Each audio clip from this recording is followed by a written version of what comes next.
ڈرامے کے اگلے ساتھ میں آپ دیکھیں گے کہ جب نشوہ اپنی بہن اور برہان کی باتیں چھپ چھپ کر سن رہی ہوتی ہے تو اسے معلوم ہو جاتا ہے کہ اس کی ماں کے باپ سے شادی سے پہلے کسی اور سے ان کی شادی کی بات چل رہی تھی اور وہ کوئی اور نہیں بلکہ انکل عاصم ہی تھے۔ جیسے ہی نشوہ کو یہ پتہ چلتا ہے تو وہ بہت حیران ہوتی ہے۔ وہ جب یہ جان لیتی ہے تو وہ سوچتی ہے کہ وہ اپنی امی سے پوچھے۔ وہ اپنی امی سے پوچھنے سے پہلے اپنی بہن سے پوچھتی ہے اور انہیں کہتی ہے کہ مجھے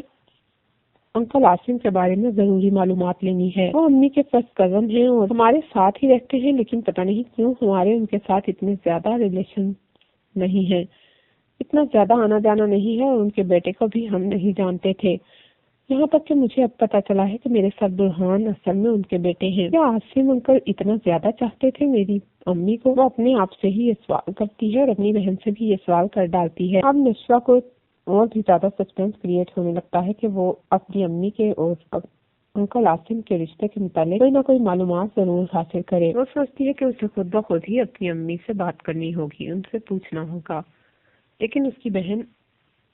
ایسی بات امی سے کرنے کو اسے روک دیتی ہے۔ وہ کہتی ہے کہ امی کے بارے میں آپ کو پتہ ہی ہے کہ وہ پہلے ہی کافی سیریس اور پریشان رہتی ہیں، بیچ ان کا بس چلے تو وہ ہماری امی کو کبھی سکون سے رہنے ہی نہ دے، اور امی کا بھی سرس ہے کہ وہ اتنے سال اس چکی میں پستی آئی ہیں بہت خاموشی سے۔ نشوہ کہتی ہے کہ میں تو اپنی امی کو سلام پیش کرتی ہوں، ورنہ آج کل کے زمانے میں کسی میں اتنا حوصلہ کہاں کہ وہ یہ سب کچھ برداشت کر سکے جتنا ہماری امی برداشت کر رہی ہیں اور کرتی آئی ہیں۔